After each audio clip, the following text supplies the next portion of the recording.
যারা বলে ইসলামের রাজনীতি নাই, তাদের দাবি অনুযায়ী তো তাহলে ইসলামটা অপূর্ণ রয়ে গেল। কিন্তু না, রাজনীতি কোরআনে আছে কিভাবে রাষ্ট্রপ্রধান হতে হবে। আল্লাহ সুলাইমান নবী রানী বিলকিস থেকে আমাদেরকে শিক্ষা দিয়েছেন। আমরা ক্ষেত্রে ক্ষেত্রে শব্দে শব্দ থেকে তাফসীরের হাইসিয়তে শিক্ষা গ্রহণ করব। وَحُشِرَ لِسُلَيْمَانَ جُنُودُهُ مِنَ الْجِنِّ وَالْإِنسِ وَالطَّيْرِ فَهُمْ يُوزَعُونَ। আল্লাহ পাক রব্বুল আলামিন বলেন, হে দুনিয়ার মানুষ, রাষ্ট্রপ্রধান সুলাইমান আলাইহিস সালাতু ওয়াস সালামকে আমি আল্লাহ যে সমস্ত বাহিনী দান করেছিলাম, জুনুদুহু মিনাল জিন্নি ওয়াল ইনসি ওয়াত তাইর, তার বিশাল বড় বড় তিনটা বাহিনী ছিল। যেই তিনটা বাহিনী নিয়ে তিনি যেখানে ইচ্ছা ভ্রমণ করতে পারতেন। কোন ধরনের তৈলের প্রয়োজন হতো না, পাইলটের প্রয়োজন হইতো না। আল্লাহ বাতাসকে আমি এমন ক্ষমতা দিয়েছিলাম, সুলাইমান নবী ওই তিন বাহিনী নিয়ে যেখানে ইচ্ছা সফর করতেন। সেই তিন বাহিনী কি কি আল্লাহ বলেন, জুনুদুহু মিনাল জিন্নি ওয়াল ইনসি ওয়াত তাইর والطير فهم يوزعون। আল্লাহ পাক রব্বুল আলামিন বলেন, হে দুনিয়ার মানুষ, রাষ্ট্রপ্রধান হিসেবে সুলাইমানকে যেই ক্ষমতা দিয়েছিলাম, মানুষের মধ্য থেকে একটা দল ছিল, জিনদের মধ্য থেকে একটি দল ছিল, পাখিদের মধ্য থেকে একটি দল ছিল। ওই তিন বাহিনী তার সর্বদাই সাথে থাকতো। সুলাইমান নবী যেখানে সফর করতেন, সাথে সাথে তিন বাহিনী। আমরা যেহেতু ধারাবাহিক ভাবে তাফসীরে হাইসিয়তে আলোচনা শুনে আসতেছি, ভূমিকা ছাড়াই আমরা বিগত সপ্তাহের আলোচনার ইতিটা সামনে নিয়ে সামনে অগ্রসর হতে চাই। আমরা বিগত সপ্তাহে আলোচনা করেছিলাম, গোটা পৃথিবী রাজ্য পরিচালনা করেছিলেন দুইজন মুসলিম শাসক, দুইজন কাফের শাসকের। মুসলিম শাসকের অন্যতম একজন হলেন বাদশাহ জুলকারনাইন, যার ইতিহাস আমরা আগেই জেনেছি। আরেকজন রাষ্ট্রপ্রধান ছিলেন, যিনার নাম হচ্ছেন পয়গম্বর সুলাইমান আলাইহিস সালাতু ওয়াস সালাম। আমরা বিগত সপ্তাহে আলোচনা শুনেছিলাম সুলাইমান নবীর পরিচয়ের সংক্ষিপ্ত আকারে। আল্লাহ সুলাইমান নবী কে ছিলেন? দাউদ আলাইহিস সালাতু ওয়াস সালামের সন্তান ছিলেন। আল্লাহ ওনাকে নবুয়ত দান করেছিলেন। তার জ্ঞানের কতটুকু, আল্লাহ তাআলা কি পরিমাণ জ্ঞান দিয়েছিলেন, তার জ্ঞানের পরিধি কি পরিমাণ ছিলেন, এবং তার ক্ষমতার পরিধি কি ধরনের ছিলেন, কত ধরনের বাহিনী ছিলেন, কি পরিমাণ শক্তি দিয়েছিলেন, আমরা এটুকু জেনেছিলাম। আল্লাহ পাক রব্বুল আলামিন সুলাইমান আলাইহিস সালাতু ওয়াস সালামকে এতগুলো গুণ দেওয়ার পর বিশেষ তিনটা বাহিনী দান করেছিলেন। কয়টা বাহিনী? তিনটা বাহিনী। আল্লাহ পাক রব্বুল আলামিন সূরাতুন নামল, নামলুন শব্দের অর্থ হচ্ছে পিপিলিকা। নামলুন শব্দের অর্থ কি? সবাই বলি, নামলুন শব্দের অর্থ কি? পিপিলিকা। পিঁপড়া চিনি না? পিঁপড়া, পিপিলিকা। আল্লাহ পাক রব্বুল আলামিন সুলাইমান আলাইহিস সালাতু ওয়াস সালামের সাথে পিপিলিকার ঐতিহাসিক একটা ঘটনা আল্লাহ এই সূরাতে নাজিল করেছেন। এই ঘটনাটা, পিপিলিকার ঐতিহাসিক ঘটনাটা আল্লাহর কাছে এত পছন্দনীয় হয়েছেন, উম্মতের শিক্ষা দেওয়ার জন্য আল্লাহ সূরাতুন নমল, পিপিলিকার নাম দিয়া ওই ঘটনা সহ বিস্তারিত আল্লাহ সূরাতুন নমল নাজিল করেছেন। বলেন না সুবহানাল্লাহ। এই সূরার নামই রেখেছেন আন-নামল, সূরাতুন নামল, মানে হচ্ছে কি? পিপিলিকার সূরা। কি সেই ঐতিহ্যবাহী ঘটনা, পিপিলিকার সাথে কি ঘটনা ঘটেছিল আমরা ইনশাআল্লাহ জানবো। আমরা আজকে আলোচনা শুরু করি। সুলাইমান আলাইহিস সালাতু ওয়াস সালামকে আল্লাহ যেই পরিমাণ ক্ষমতা দিয়েছিলেন, বিশেষ তিনটা বাহিনী দান করেছিলেন। জিনদের থেকে একটা বাহিনী, মানুষের একটা বাহিনী, পাখিদের একটা বাহিনী। যেই তিনটা বাহিনী সর্বদাই সুলাইমান আলাইহিস সালাতু ওয়াস সালামের সাথে থাকতেন। যেদিকেই সফর করতেন ওই দিকেই সুলাইমান আলাইহিস সালাতু ওয়াস সালামের সাথে এই তিনটা বাহিনী ছিল। জিনদের একটা বাহিনী, মানুষের একটা বাহিনী, পাখিদের একটা বাহিনী। আল্লাহ সুলাইমান আলাইহিস সালাতু ওয়াস সালামকে এমন একটা প্লেন দান করেছিলেন, এমন একটা আলিশান সিংহাসন দান করেছিলেন, দুনিয়ার আবিষ্কৃত যে বিমান হেলিকপ্টার সহ যত ধরনের পাইলট ছাড়া কি কোনো কিছু চলবে? উপরে উঠবে ড্রাইভার ছাড়া? কোনো কিছু উঠবে না। গ্যাস লাগে, পাম্প দিতে হয়, বিভিন্ন জিনিসের ইঞ্জিনের প্রয়োজন হয়। আকাশে যদি বিমান উঠতে হয় বিভিন্ন জিনিসের প্রয়োজন আছে না নাই? ড্রাইভার ছাড়া বিমান উঠবে? উঠবেন। আল্লাহ সুলাইমান আলাইহিস সালাতু ওয়াস সালামকে এমন একটা সিংহাসন আর পাইলট দান করেছিলেন। বাতাসের শক্তির ব্যাপারে গত সপ্তাহে বলেছিলাম, আল্লাহ বাতাসকে সুলাইমান নবীর অধীনে করে দিয়েছিলেন। ওই আলিশান সিংহাসন নিয়ে তিনি তার এই 3 বাহিনী নিয়ে যেখানে ইচ্ছা, পৃথিবীর যেই প্রান্তে ইচ্ছা তিনি ভ্রমণ করতে পারতেন। বলেন না সুবহানাল্লাহ। আল্লাহ সূরাতুন নমলের 17 নম্বর আয়াত সেই 3 বাহিনীর কি ধরনের ছিলেন আল্লাহ নিজেই বলেন, وَحُشِرَ لِسُلَيْمَانَ جُنُودُهُ مِنَ الْجِنِّ وَالْإِنسِ وَالطَّيْرِ فَهُمْ يُوزَعُونَ। আল্লাহ পাক রব্বুল আলামিন বলেন, হে দুনিয়ার মানুষ, রাষ্ট্রপ্রধান সুলাইমান আলাইহিস সালাতু ওয়াস সালামকে আমি আল্লাহ যে সমস্ত বাহিনী দান করেছিলাম, জুনুদুহু মিনাল জিন্নি ওয়াল ইনসি ওয়াত তাইর, তার বিশাল বড় বড় 3টা বাহিনী ছিল। যেই 3টা বাহিনী নিয়ে তিনি যেখানে ইচ্ছা ভ্রমণ করতে পারতেন। কোন ধরনের তৈলের প্রয়োজন হতো না, পাইলটের প্রয়োজন হইতো না। আল্লাহ বাতাসকে আমি এমন ক্ষমতা দিয়েছিলাম, সুলাইমান নবী ওই 3 বাহিনী নিয়ে যেখানে ইচ্ছা সফর করতেন। সেই 3 বাহিনী কি কি আল্লাহ বলেন, জুনুদুহু মিনাল জিন্নি ওয়াল ইনসি ওয়াত তাইর ফাহুম ইউজাউন। আল্লাহ পাক রব্বুল আলামিন বলেন, হে দুনিয়ার মানুষ, রাষ্ট্রপ্রধান হিসেবে সুলাইমানকে যেই ক্ষমতা দিয়েছিলাম, মানুষের মধ্য থেকে একটা দল ছিল, জিনদের মধ্য থেকে একটি দল ছিল, পাখিদের মধ্য থেকে একটি দল ছিল। ওই 3 বাহিনী তার সর্বদাই সাথে থাকতো। সুলাইমান নবী যেখানে সফর করতেন সাথে সাথে 3 বাহিনী যাইত। বলেন না সুবহান। সুলাইমান আলাইহিস সালাতু ওয়াস সালামকে আল্লাহ 3টা বাহিনী দিয়েছেন। কি বাহিনী? আল্লাহ নিজেই সূরাতুন নমলের 17 নম্বর আয়াতে আল্লাহ বলেছেন। এরপরে আল্লাহ পিপীলিকার আলোচনা করেছেন, ঐতিহ্যবাহী সেই সুন্দর পিপীলিকা, যেই পিপীলিকার নামে আল্লাহ স্বয়ং সূরা নাযিল করছেন। কি সেই ঐতিহ্যবাহী ঘটনা আমরা জানবো। এর আগে আমরা একটা সফর করি। সুলাইমান আলাইহিস সালাতু ওয়াস সালাম 3 বাহিনী নিয়ে সফর করা শুরু করলেন। রাষ্ট্রপ্রধান সুলাইমান আলাইহিস সালাতু ওয়াস সালাম, গোটা পৃথিবীর রাজ্য পরিচালনার প্রধান সুলাইমান নবী যখন 3 বাহিনী নিয়ে চলতেছেন, হযরতে সুলাইমান আলাইহিস সালাম উপর দিয়ে যখন 9 মাইল উপরে, একটা সিরে লিখেছেন সুলাইমান নবী জমিন থেকে 9 মাইল উপর দিয়ে অতিক্রম করতেছেন। বলেন না সুবহানাল্লাহ। 9 মাইল উপর থেকে এক জায়গায় প্লেন করলেন, সিংহাসন সহ 3 বাহিনী সহ জমিনের মধ্যে নামলেন। ল্যান্ড করার পর তিনি যারা উপস্থিত আছে তাদেরকে হাজিরা নিতেছেন। কি নিতেছেন? হাজিরা, বুঝি না? কে কে উপস্থিত আছে, তার যে 3 সৈন্য বাহিনী তারা সকলে উপস্থিত আছে না নাই, হাজিরা নিতেছেন। কিভাবে নিয়েছিলেন, কি হয়েছিল, আল্লাহ নিজেই সেই ঘটনা বলেন।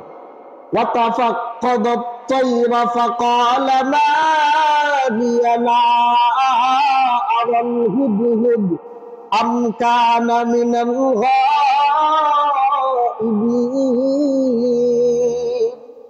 আল্লাহ পাক রব্বুল আলামিন বলেন, হে নবী মুহাম্মদ, আপনি আপনার উম্মতদেরকে জানিয়ে দিন, বাদশাহ সুলাইমান 3 বাহিনী নিয়ে যখন সফর করতেছিলেন, হঠাৎ জমিনের মধ্যে যখন ল্যান্ড করলেন সিংহাসন সহ, সমস্ত বাহিনীদের হাজিরা নিতে শুরু করলেন। ওয়াতাফাক্কাদাত তায়রা, সর্বপ্রথম সুলাইমান পাখিদেরকে ডাকলেন। দুনিয়ার সব পাখিগুলো তার সামনে হাজির হয়ে গেল। পাখিদেরকে হাজিরা দিতে গিয়ে দেখলেন একজন পাখি তার সামনে অনুপস্থিত। যেই পাখিটার নাম ছিল হুদহুদ, হুদহুদ পাখিকে কিনি দেখতেছেন না? সুলাইমান আলাইহিস সালাতু ওয়াস সালাম পাখিদের প্রথম হাজিরা নিলেন। আমাদের জন্য এখান থেকে একটা শিক্ষা। মুফাসসিরিনে কেরাম বলেছেন, ঘটনা তো আল্লাহ নাজিল করেছেন, শুধু আলোচনা করেছেন। শিক্ষণীয় বিষয়গুলো মুফাসসিরিনে কেরাম এক একটা অংশ থেকে বের করেছেন। আমাদের জন্য এখান থেকে একটা সবক হইল, এখানে মানুষের বাহিনীও ছিল, জিনের বাহিনীও ছিল, পাখিদের বাহিনীও ছিল। আচ্ছা আপনারাই বলুন, তিন বাহিনীর মধ্যে সবচেয়ে দুর্বল বাহিনী কোনটা? সবচেয়ে দুর্বল কোনটা? বাহ্যিকভাবে দুর্বল কোনটা? পাখি। তিনটা যে বাহিনী, মানুষ না পাখি। মানুষের থেকে কি পাখি শক্তিশালী? পাখি দুর্বল না? যেই তিনটা বাহিনী ছিল, জিনদের বাহিনী, মানুষের বাহিনী, পাখির বাহিনী, এই পাখি হচ্ছেন সবচেয়ে দুর্বল বাহিনী। সুলাইমান আলাইহিস সালাতু ওয়াস সালাম রাষ্ট্রপ্রধান ছিলেন, তিনি দায়িত্বশীল অভিভাবক ছিলেন। এজন্যই তার বাহিনীর মধ্যে খোঁজ খবর নেওয়ার ক্ষেত্রে সর্বপ্রথম দুর্বলের খবর নিছে। কার খবর নিছেন? দুর্বল গুলোর, যে পাখির বাহিনী উপস্থিত আছে কিনা। মুফাসসিরিনে কেরাম এখান থেকে আমাদের জন্য চমৎকার একটা শিক্ষণীয় বিষয় হলো, আমাদের জন্য সবক হইল, আমরা যারা রাষ্ট্রপ্রধান হইব, আমরা যারা অভিভাবক হইব, আমরা যে যে সেক্টরের মধ্যে প্রধান হইব, আমাদের জন্য উচিত আমার অধীনস্থদের মধ্যে যারা সবচেয়ে ছোট, সবচেয়ে দুর্বল, তাদের খোঁজ খবর রাখা। তাদের কি রাখা? খোঁজ খবর রাখা। এখন আমি রাষ্ট্রপ্রধান হয়ে গেলাম, জনগণের ভোট পেয়ে আমি প্রধান হয়ে গেলাম, সকলের সমর্থন নিয়ে প্রধান হয়ে গেলাম। এখন আমি আলিশান অবস্থায় আছি, গরিবের খবর নেই না, দুর্বলদের খবর নেই না। মুফাসসিরিনে কেরাম বলেন, আল্লাহ সুলাইমান নবীর ইতিহাস থেকে আমাদের জন্য শিক্ষা দিতেছেন, হে দুনিয়ার মানুষ, সুলাইমান নবীর রাষ্ট্রনীতি কেমন ছিল, রাজনৈতিক অবস্থানটা কেমন ছিল। রাষ্ট্রপ্রধান তো তোমরাও হতে চাও, এই ধরনের গুণ দেখো তোমার মধ্যে আছে কিনা। আমরা যারা তোমাদের মধ্যে রাষ্ট্রপ্রধান হবে, তোমাদের মধ্যে যিনি ক্ষমতাশীল হবে, তোমাদের মধ্যে যারা ঘরের মধ্যে প্রধান হবে, অভিভাবকের ভূমিকা যারা রাখবা, তোমাদের জন্য উচিত তোমাদের অধীনস্থদের মধ্যে সবচেয়ে দুর্বল যিনি, সবচেয়ে নিম্নমানের ক্ষমতাশীল যিনি, ওই দুর্বলদের খোঁজ খবর নেওয়া। বুঝতে পেরেছি? কাদের খোঁজ খবর নেওয়া? ছোটদের। আমরা ঘরের মধ্যেও বাজার থেকে কোনো জিনিস আনলে আমাদের জন্য উচিত আগে ছোটদেরকে দেওয়া। নবীজি শিক্ষা দিয়েছেন, হে আমার উম্মতেরা, তোমরাও তোমাদের ঘরের মধ্যে যখন তুমি ঘরের অভিভাবক, তখন তোমার অধীনস্থদের ক্ষেত্রে ছোটদেরকে আগে খাবার দাও, ছোটদের জিনিসগুলো আগে দাও, বড়দেরকে পরে দিলেও চলবে, ছোটদের আগে খোঁজ খবর নাও। এই চমৎকার শিক্ষাটা আমরা গ্রহণ করব। আল্লাহ আমাদেরকে, আমাদের অধীনস্থ যারা আছে, আমরা যেই অধীনে আছি, এক একজনের নিজ মানদণ্ড থেকে আমাদের অধীনস্থদের দুর্বলদের খবর নেওয়ার তৌফিক দান করুক, সবাই বলি আমিন। তারপরে সুলাইমান আলাইহিস সালাম পাখিদের হাজিরা নিলেন। তারপরে সুলাইমান আলাইহিস সালাম পাখিদের উপস্থিতি দেখলেন, একজন নাই। তখন সুলাইমান নবী কি বললেন? ফাকালা মা লিয়া লা আরাল হুদহুদ। হযরত সুলাইমান আলাইহিস সালাম বললেন, আমার কি হয়ে গেল, আমি হুদহুদকে দেখতে পাচ্ছি না। একজন ছাত্র যদি অনুপস্থিত থাকে, একজন টিচার বা উস্তাদ হাজিরা নিয়ে বলবে সে কোথায়, সে উপস্থিত নাই কেন, এটাই তো বলবে, তাই না? যদি উপস্থিত যিনি প্রধান থাকবেন, হাজিরা নিলে আমাদের উস্তাদ যারা আছি, স্কুল হোক, কলেজ হোক, ভার্সিটি হোক, মাদ্রাসায় হোক, ছাত্র যদি অনুপস্থিত থাকে, আমরা কিভাবে বলবো যে উনি কোথায়, কি সমস্যা, ওনার আসে নাই কেন? কিন্তু সুলাইমান নবী চমৎকার একটা বললেন যে হুদহুদ কোথায়, হুদহুদকে দেখতে পাচ্ছি না কেন, এই কথা তিনি বলেন নাই। চমৎকার বাচন ভঙ্গিতে তিনি বলেছেন, মালিয়ানা আরল হুদহুদ, আমার কি হয়ে গেল যে আমি হুদহুদকে দেখতে পাচ্ছি। মুফাসসিরিনে কেরাম এখান থেকে উম্মতের জন্য চমৎকার শিক্ষা দিয়েছেন যে আমার কি হয়ে গেল, আমি হুদহুদকে দেখতে পাচ্ছি না। হুদহুদ নাই এটা বলে নাই। তিনি যদি বলতে পারতেন আমাদের মতন যে অমুক নাই কেন, কোথায় আছে, এই কথা না বলে বলেছেন মালিয়ানা আরল হুদহুদ, আমার কোনো ত্রুটি হইল কিনা, আমার কোনো বেজাল আছে কিনা, আমি কেন দেখতে পাচ্ছি না, আমার দায়িত্বের মধ্যে কোনো অবহেলা হচ্ছে কিনা, আমার কোনো কারণে, কোনো অবহেলার কারণে তাকে দেখতে পাচ্ছি না, বিষয়টা এরকম কিনা। মুফাসসিরিনে কেরাম আমাদের জন্য দ্বিতীয় একটা সবক দিয়ে বলেন, আমরা নিজেদের সমালোচনা করার ক্ষেত্রে আমি নিজে চিন্তা করব আমার কোনো অপরাধ আছে কিনা, আমার কোনো ব্যর্থতা আছে কিনা, আমার কাজটা হওয়া দরকার এভাবে কেন হচ্ছে না। উস্তাদ যারা আছে আমাদের চিন্তা করা উচিত আমার কোনো ত্রুটি আছে কিনা, ছাত্র আমাকে কেন মানতেছে না, স্বামী যারা আছি আমার চিন্তা করা উচিত আমার স্ত্রী কেন মানতেছে না, আমার কথা কেন মানে না, আমার কোনো দুর্বলতা আছে কিনা, আমার কোনো ভেজাল আছে কিনা, আমি কি তার প্রাপ্যগুলো আদায় করতেছি কিনা। আগে নিজের তার কথা চিন্তা করে সুলাইমান নবী বলেছেন মালিয়ানা আরাল হুদহুদ, হুদহুদ নাই এটা বলে নাই, তিনি বললেন আমার কি হয়ে গেল আমি হুদহুদকে দেখতে পাচ্ছি। এখান থেকে আমাদের জন্য শিক্ষাটা নিব, আগে নিজের দিকে চিন্তা করব আমার কোনো দুর্বলতা আছে কিনা, আমার কারণে আমার অধীনস্থরা কথা শুনতেছে কিনা। এই জিনিসটা যদি আমরা শিক্ষা গ্রহণ করতে পারি, আল্লাহ পাক রব্বুল আলামিন আমাদেরকে তৌফিক দান করুক, সবাই বলি আমিন। আল্লাহ বলেন فقال ما لي لا أرى الهدهد أم كان من الغائبين।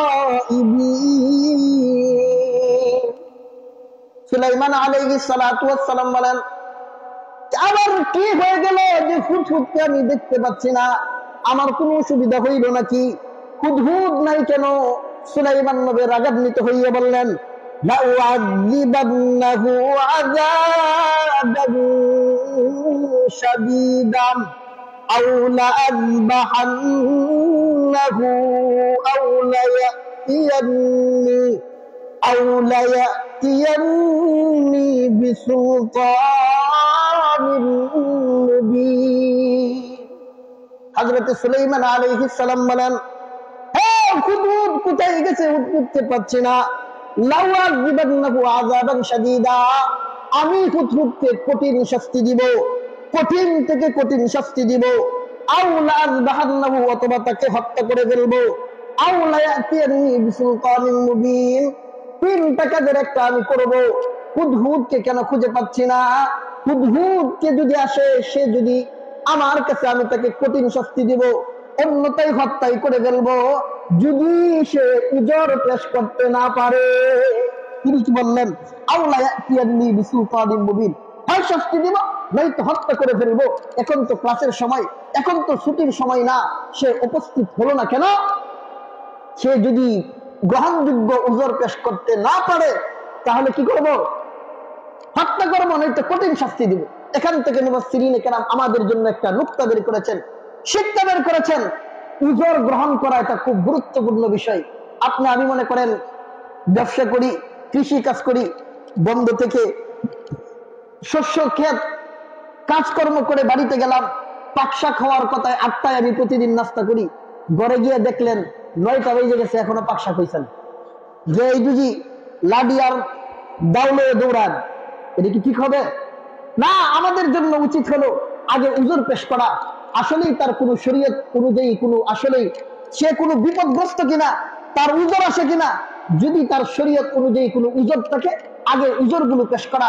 উস্তাদ যারা আছি, টিচার যারা আছি, আমাদের জন্য উচিত কোন ছাত্র যদি অপরাধ করে বসে, আমার অধীনস্থ যদি, আমার স্ত্রী, আমার সন্তান যদি কোনো অপরাধ করে বসে, আগে আমাদের জন্য উচিত হইল তার কাছ থেকে খবর নেওয়া, কেন এই কাজটা করলো, তার কোনো যুক্তি আছে কিনা, প্রমাণ আছে কিনা। প্রমাণ যদি থাকে তাহলে তো শাস্তির কোনো বিষয় নাই, আর যদি প্রমাণ না দেখাইতে পারে তাহলে শাস্তির বিষয় আছে না নাই। এখান থেকে সাব্যস্ত ছাত্র উস্তাদের ক্ষেত্রে উস্তাদ শাসন করবে, উস্তাদ যদি শাসন না করে তাহলে কি হবে না? মানুষ হবে না। এখান থেকে মুফাসসিরিনে কেরাম বের করেছেন, যিনি উস্তাদ হবেন, অভিভাবক হবেন, কর্তা যিনি হবেন, তিনি তার অধীনস্থদের উপর শিখানোর জন্য শাসন করা জায়েজ। শাসন করা কি? শরীয়তের মানদণ্ড অনুযায়ী যতটুকু শাসন করা যায় ততটুকু শাসন করা কি জায়েজ। এই আয়াত থেকে দলিল। হযরত সুলাইমান আলাইহিস সালাতু ওয়াস সালাম বললেন সে যদি আসে, দলিল যদি না দিতে পারে কোথায় অনুপস্থিত ছিল, কঠিন শাস্তি দিব, অন্যথায় হত্যা করব। এখন আমাদের জানা দরকার হুদহুদকে তিনি এত পাগল হয়েছেন কিনা খুঁজা। অন্যজনকেও তো খুঁজতে পারতো, কিন্তু হুদহুদকে খুঁজতেছেন কেন? মুফাসসিরিনে কেরাম বলেছেন আল্লাহ হুদহুদ পাখিকে আল্লাহ এমন বৈশিষ্ট্য আর গুণ দান করেছিলেন। আল্লাহ পাক রব্বুল আলামিন হুদহুদের চোখের মধ্যে আল্লাহ এমন পাওয়ার দান করেছিলেন, হাজার হাজার মাইল উপর দিয়ে যদি হুদহুদ পাখি উপর দিয়ে উড়ে যেত, হাজার হাজার মাইল নিচে জমিনের কোন পাশে কত শত গভীরে গেলে পানি পাওয়া যাবে, হুদহুদ হাজার হাজার মাইল উপর থেকেই দেখে বলতে পারতো। বলেন না সুবহানাল্লাহ। তিনি বলতে পারতেন পশ্চিম দিকে গেলে কতটুকু নিচে গেলে পানি পাওয়া যাবে, ডান দিকে গেলে কতটুকু নিচে পানি পাওয়া যাবে, সামনে অতিক্রম করলে কতটুকু নিচে পানি পাওয়া যাবে। সুলাইমান নবী হুদহুদের মাধ্যমে, হুদহুদ পাখির মাধ্যমে পানির সন্ধান করতেন, জিন্দের মাধ্যমে পানি উঠাইতেন, মানুষের মাধ্যমে পানি দিয়া খাবার দাবারের ইন্তজাম করতেন। বলেন না সুবহানাল্লাহ। এই জন্য হুদহুদকে খুঁজছে। জমিনের মধ্যে ল্যান্ড করলেন, এখন তো খাবারের দরকার, পানির দরকার, এখন তো হুদহুদরে খুঁজতেছে। এই জন্যই এত পাগল হয়ে গেছে। হুদহুদ গেলে গো, পানি না পাইলে খাবার দাবার সব বন্ধ। এবার হযরতে সুলাইমান আলাইহিস সালাম যখন বললেন তাকে শক্তি দিবেন, এই মুহূর্তে হুদহুদ হঠাৎ এসে হাজির হয়ে গেলেন। বলেন না সুবহানাল্লাহ। ফামাকাসা গায়রা বাঈদিন ফাকালা আহাত্তু বিমা লাম তুহিত বিহি ওয়াজি'তুকা মিন সাবাইন বিনাবাইন ইয়াকিন। হুদহুদ ডাক দিয়া বলেন, অনতি বিলম্বে হুদহুদ এসে হাজির হয়ে গেল। ফাকালা হাত্তু বিমা লাম তুহিত বিহি ওয়াজি'তুকা মিন সাবাইন বিনাবাইন ইয়াকিন। হুদহুদ এসে বলে, বাদশা সুলাইমান, শাস্তি পড়ে দিবেন, হত্যাও পড়ে করবেন। আমি এমন একটা জায়গা থেকে এসেছি, বিমা লাম তুহিত বিহি খবরা, যেই জিনিসের সংবাদ আপনি জানেন না, যেই জিনিসের জ্ঞান আপনার নাই। আমি ইয়ামানের সাবা নামক এমন একটা শহর থেকে এসেছি, যেই শহরের মধ্যে যেই জিনিস দেখে এসেছি সেই জিনিসের জ্ঞান আপনার নাই। হে নবী সুলাইমান, আল্লাহ ওই দেশের মধ্যে এমন বরকত দিয়েছেন, বাগানগুলো ফল ফুলে ভর্তি, শস্যগুলো ফল ফুলে ভর্তি, জমিনগুলো চাষাবাদের জন্য এত সুন্দর সুন্দর সবজি শাক সবজি আল্লাহ দান করেছেন, ফল ফুল দান করেছেন। এমন ভরপুর নাজনিয়ামতপূর্ণ ইয়ামানের সাবার নগরীটা এমন নাজনিয়ামতপূর্ণ একটা নগরী। ওই নগরী থেকে বিনা ইয়াকিন আমি নিশ্চিত সংবাদ দিয়ে এসেছি। বলেন না সুবহানাল্লাহ। সুলাইমান নবী কই কি রে, আমি জানি না এত ইয়ামানের সাবা নামক এলাকায় যেখান থেকে সে সংবাদ নিয়ে আসছে হযরত সুলাইমান আলাইহিস সালাতু ওয়াস সালাম জানেন না। এখন আমাদের অনেকের মনে প্রশ্ন, আপনিই তো হুজুর বলতেন গোটা পৃথিবীর বাদশা ছিলেন, তাহলে ইয়ামানের খবর নাই কেন? প্রশ্ন কিনা বলেন? উনি না রাষ্ট্রপ্রধান পৃথিবীর, তাহলে ইয়ামানের খবর জানে না কেন? মুফাসসিরিনে কেরাম এই প্রশ্নের ব্যাখ্যা দিয়েছেন যে সুলাইমান আলাইহিস সালাতু ওয়াস সালামকে আল্লাহ পর্যায়ক্রমে গোটা পৃথিবীর বাদশা বানিয়েছিলেন। প্রথমে ঢাকা থেকে বিভিন্ন অঞ্চল, বাংলাদেশ, ভারত, পাকিস্তান, এইভাবে এক এক অঞ্চল করতে করতে করতে করতে গোটা পৃথিবীর বাদশা হয়েছিলেন সুলাইমান।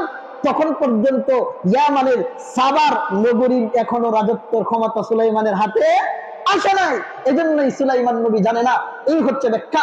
আরেকটা ব্যাখ্যা হচ্ছে, আমাদের অনেকেই জানি, মনে করে যে নবী জানলে তো জানার কথা, কারণ নবীরা তো গায়েব জানে। একদল আছে না নাই, কি মনে করে যে নবীজি তো জানার কথা, ইয়ামানে সাবা নামক দেশ আছে, নবীজি জানে না কেমনে? উনি যদি সত্যিকারের নবী হইতো তো জানতো। এই একটা ভুল ধারণা আমাদের মধ্যে। নবী যিনি হন, আল্লাহ উনাকে যতটুকু জানান সেই পরিমাণ জানতে পারেন, বেশি জানতে পারেন না। আলিমুল গায়ব, সব কিছুর সংবাদ জানেন একমাত্র আল্লাহ। নবীকে আল্লাহ জানাইলে জানেন, অন্যথায় জানতে পারেন। হযরত সুলাইমান আলাইহিস সালাতু ওয়াস সালাম এই সংবাদ পেয়ে তিনি বললেন, সুলাইমান আলাইহিস সালাতু ওয়াস সালামকে এবার তিনি ব্যাখ্যা দিতেছেন, হে নবী সুলাইমান, তোমার তো কোনো খবর নাই, তুমি এখানে বসে আছো আমাকে হত্যা করার জন্য। কি খবর নিয়ে এসে আগে শুনো। সুলাইমান আলাইহিস সালাতু ওয়াস সালামকে এবার পাখি সেই ইয়ামানের মধ্যে কি দেখে আসছেন সুলাইমান আলাইহিস সালাতু ওয়াস সালামকে শুনাইয়া তিনি বলেন, ইন্নী ওয়াজাদতু ইমরাআতান তামলিকুহুম ওয়া উতিয়াত মিন কুল্লি শাইইন ওয়া লাহা আরশুন আযীম। হুদহুদ ডাক দিয়া বলে, সুলাইমান, তুমি তো জানো না সেই দেশের খবর, ইয়ামানের সাবা নামক যেই, এখান থেকে আমি সঠিক সংবাদ নিয়ে এসেছি। ইন্নী ওয়াজাদতু ইমরাআতান, আমি ওখানে একটা মহিলাকে পাইলাম, তামলিকুহুম, যেই মহিলাটা এই সাবা নামক রাজ্য পরিচালনা করে। আপনি তো হচ্ছেন দেশের প্রধান পুরুষ, ওই সাবা নামক এলাকার যিনি প্রধান, ওই মহিলা হচ্ছেন প্রধান। যেই মহিলার প্রসিদ্ধ নাম হইল রানী বিলকিস। যেই মহিলার প্রসিদ্ধ নাম হইল রানী বিলকিস, ওই বিলকিস রাষ্ট্রপ্রধান পরিচালনা করে। আল্লাহ ওই দেশের মধ্যে এত বরকত দিয়েছেন, তার বাহিনীগুলো অনেক শক্তিশালী।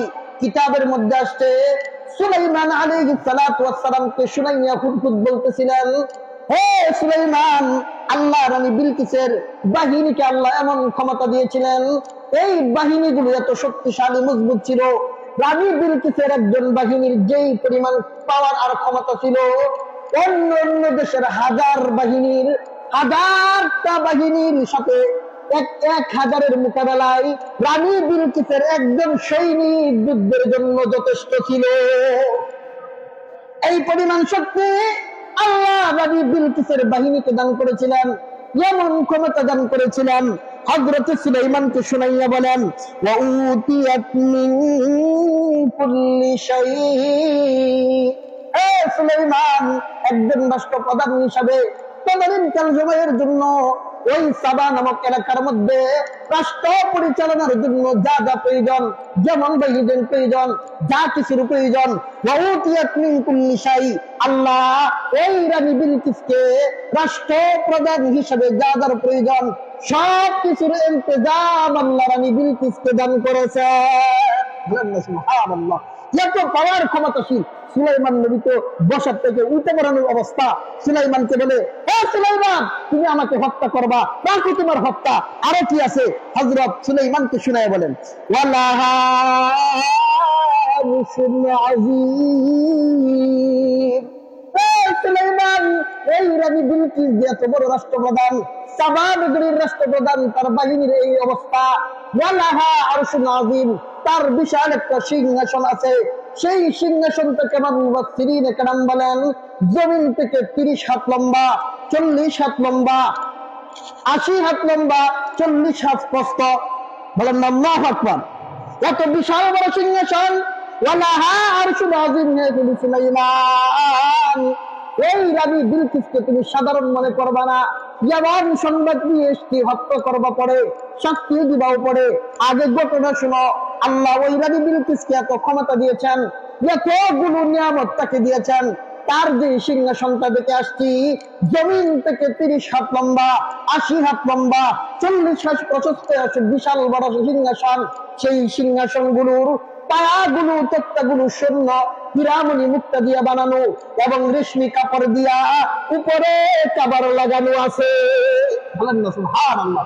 সুলাইমান নবী তো এই সংবাদ শুনে অবস্থা খারাপ। সুলাইমান নবী জান বাঁচানোর জন্য মনে হয় বলতেছে, কি বলে? জান বাঁচানোর জন্য মনে হয় বলতেছে। সুলাইমান আলাইহিস সালাতু ওয়াস সালামকে আরেকটা সংবাদ দিলেন যে, হে সুলাইমান, এতগুলো রাজত্ব ক্ষমতা পেয়েও তিনার কিন্তু অবস্থা ভয়ঙ্কর ধরনের। আরেকটা নিয়ামত, সব নিয়ামত আল্লাহ দিলেও একটা জিনিস দেয় নাই, ওয়াদাতুহা ওয়া কওমাহা ইয়াসজুদুনা লিশ-শামসি মিন দুনিল্লাহ। হে নবী সুলাইমান, ভয়ঙ্কর বিষয় হইল এই রানী বিলকিস, তার এত বাহিনী থাকার পরেও কিন্তু ভয়ঙ্কর বিষয় হইল ওই রানী বিলকিস আল্লাহ চিনা। কি করে না? আল্লাহ চিনে না। ইয়াসজুদুনা লিশ-শামস মিন দুনিল্লাহ, আল্লাহকে বাদ দিয়া সূর্যের পূজা করে। সকালবেলা যখন সূর্য উঠে তখন সেজদাকে সেজদা দেয়, দুপুরবেলা যখন সূর্য উঠে তখন আবার সেজদা দেয়, বিকালে যখন সূর্য অস্তমিত হয় আবার তাকে সেজদা দেয়। সুলাইমান নবীতে আবার 100 গরব বলে কি, আমার রাজ্যের ভিতরে রাষ্ট্রপ্রধান নারী আবার সূর্যের পূজা করে। বলো কি, তুমি কি জান বাঁচানোর জন্য বলতেছো নাকি সত্যিকারের ঘটনা আছে? আমি তোমাকে আবার পাঠাবো, তোমাকে পরীক্ষা করব। যদি তুমি তোমার দাবিতে সত্যবাদী হয়ে থাকো, ঘটনা যদি সত্যি সত্যি হয়, তোমাকে পুরস্কৃত করব। আর যদি তুমি মিথ্যা বলো তাহলে কি হত্যা করে ফেলবো, শেষ করে ফেলবো। হযরত সুলাইমান আলাইহিস সালাতু ওয়াস সালাম তাকে বললেন, ক্বালা সানানজুরু আসাদাক্তাম কুনতা মিনাল কাযিবিন ইযহাব বিকিতাবি হাযা। এই যে আমার একটা চিঠি নিয়ে যাও। সুলাইমান আলাইহিস সালাতু ওয়াস সালাম একটা চিঠি দিয়ে পুত্রকে আবার পাঠাইলেন রানী বিলকিসের কাছে। চিঠির মধ্যে কি লিখেছিলেন? স্বয়ং চিঠিটা আল্লাহ কুরআনে নাযিল করছেন। বলেন না সুবহানাল্লাহ। সেই চিঠির ভাষ্যটা কেমন ছিল আল্লাহ স্বয়ং কুরআনে নাযিল করছেন। হুদহুদ পাখি কিভাবে নিয়ে গেলেন, রানী বিলকিস চিঠি পেয়ে কি করেছিলেন, আবার সুলাইমানের দরবারে কিভাবে আসবেন, পিপিলিকার ঘটনা সহ ইনশাআল্লাহ আমরা ধারাবাহিকভাবে আগামী জুমাতে আলোচনা করব। আল্লাহ পাক রব্বুল আলামিন রাজনৈতিক যে ইসলামে যারা বলে রাজনীতি নাই, তাদেরকে বলবো যে ভাই, আল্লাহ কালামুল্লাহ শরীফে ইসলামের রাজনীতি নাই এই কথা যদি আমি বলি, তাহলে ইসলাম কত অসম্পূর্ণ বলার কথা। ইসলাম তো পরিপূর্ণ, সব দিক দিয়ে অলরাউন্ডার। ইসলামের এমন কোন বিষয় নাই যেটা ইসলামে নাই। ইসলামে যদি রাজনীতি না থাকে তাহলে ইসলাম কি পরিপূর্ণ হলো? বলেন বলেন, ইসলাম পরিপূর্ণ হলো? তাহলে রাজনীতির অংশটা ইসলামে বাকি রইল। যারা বলে ইসলামে রাজনীতি নাই, তাদের দাবি অনুযায়ী তো তাহলে ইসলামটা অপূর্ণ রয়ে গেল। কিন্তু না, রাজনীতি কোরআনে আছে কিভাবে রাষ্ট্রপ্রধান হতে হবে। আল্লাহ সুলাইমান নবীর রানী বিলকিস থেকে আমাদেরকে শিক্ষা দিয়েছেন। আমরা ক্ষেত্রে ক্ষেত্রে শব্দ শব্দ থেকে তাফসীরের হাইসিয়তে শিক্ষা গ্রহণ করব। যেইটুকু শিক্ষা আল্লাহ আমাদেরকে এতটুকু জানার তৌফিক দিয়েছেন, আল্লাহ আমাদেরকে আমল করার তৌফিক দান করুক। সবাই বলে আমিন।